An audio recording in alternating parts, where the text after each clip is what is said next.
तुम्हारी माँ मर चुकी है।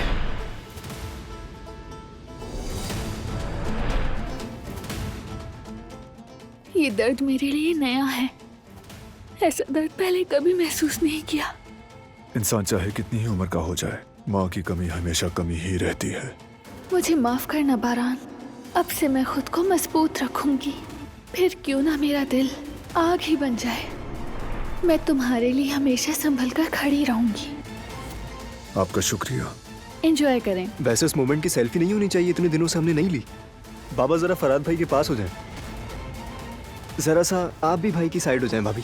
चाचा, आप कैमरे की तरफ क्यों नहीं देख रहे? इस तस्वीर में तुम्हारा होना भी कमाल इत्तेफाक है ना बहू? कोई ये क्यों नहीं कह रहा कि हमें सईद की फैमिली ने धोखा दिया है? ये हिकमत यलमास की बेटी है।